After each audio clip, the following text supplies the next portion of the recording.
Global માર્કેટ્સની update સાથે જોડાયા છે સહયોગી નીરજ કંસારા। Neeraj, good morning. કઈ રીતે આજે વૈશ્વિક બજારો તરફથી સંકેતો છે?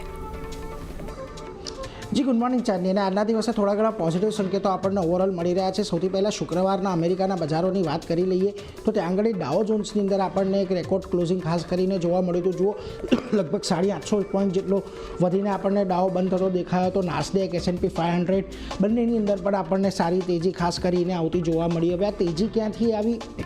આપણે ગયા અઠવાડિયે ચર્ચા કરી રહ્યા હતા। જેક્સન હોલની અંદર વૈશ્વિક સેન્ટ્રલ બેન્કર્સની મિટિંગ હતી ને એની અંદર જેરોમ પોવેલ શુક્રવારના દિવસે ભાષણ આપવાના હતા અને એ ભાષણ આપ્યા બાદ અહીંયાથી ખાસ કરીને આપણને અમેરિકાના બજારમાં એક સારી તેજી સાથેનો કારોબાર આપણને જોવા મળ્યો હતો।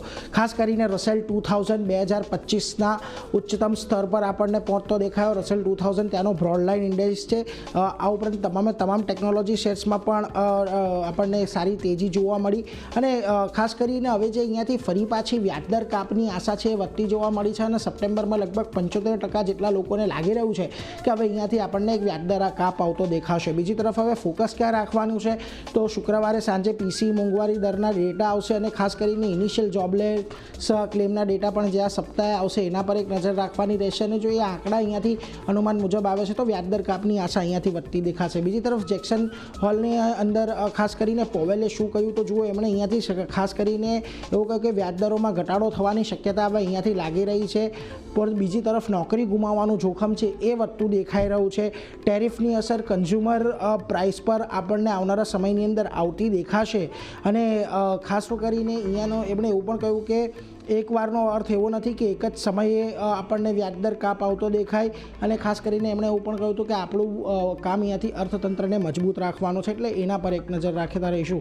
બીજી તરફ રશિયા અને યુક્રેન વચ્ચેનું યુદ્ધ છે થોડું ગંભીર થતું દેખાઈ રહ્યું છે, કારણ કે યુક્રેનનો રશિયા પર ડ્રોનથી હુમલો ફરી પાછો એક વખત આવ્યો છે અને હુમલામાં હવે નોવાટેક ફ્યુલ ટર્મિનલમાં ખાસ કરીને આપણને આગ લાગતી જોવા મળી છે। રશિયાએ લગભગ 10 યુક્રેનિયન ડ્રોનનો નાશ પણ અહીંયાથી ખાસ કરીને કર્યો છે અને ડ્રોનનો કાટમાળ કુર્સ્ક પરમાણુ પાવર પ્લાન્ટ પર પડતો જોવા મળ્યો હતો અને કુર્સ્ક પરમાણુ પાવર પ્લાન્ટ એ રશિયાના દક્ષિણની અંદર આવેલો છે। હંગેરી અને સ્લોવાકિયા અને રશિયન તેલનો પુરવઠો અહીંયાથી ખાસ કરીને હવે અટકાવી દીધો છે, એટલે ફરી પાછું એક વખત આ યુદ્ધ થોડું આપણને ટેન્સ થતું દેખાઈ રહ્યું છે। આ બધાની વિરુદ્ધ લિસા કુક છે એ ખાસ કરીને હવે અહીંયાથી ટ્રમ્પની વિરુદ્ધમાં જતા દેખાઈ રહ્યા છે, કારણ કે લિસા કુકે જલ્દીથી પોતાના પદ પરથી રાજીનામું આપવું જોઈએ એવું ટ્રમ્પનું નિવેદન આવ્યું હતું અને હાલમાં તેઓ ફેડ ગવર્નર છે લિસા કુક છે અને જો તે રાજીનામું નહીં આપે તો ટ્રમ્પ પોતે કાઢી મૂકશે એવું નિવેદન પણ ટ્રમ્પ દ્વારા આપણને આવતું દેખાઈ રહ્યું છે, એટલે એના પર એક ફોકસ ખાસ કરીને રાખવાનું, એની શું અસર આપણને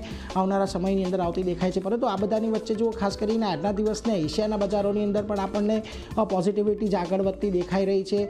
ઓલમોસ્ટ નિક્કેઈના બજારોને આજે આપણે તમને 0.5% ઉપરની મજબૂતી ખાસ કરીને દર્શાવી રહ્યા છે। તાઇવાન અને કોરિયામાં પણ એક સારી તેજી સાથેની શરૂઆત થઈ છે। આ ઉપરાંત હેંગસેંગ, શાંઘાઈ, સ્ટ્રેટ ટાઇમ્સ આ બધી જગ્યાએ એક સારી તેજી સાથેની શરૂઆત આપણને જોવા મળી છે।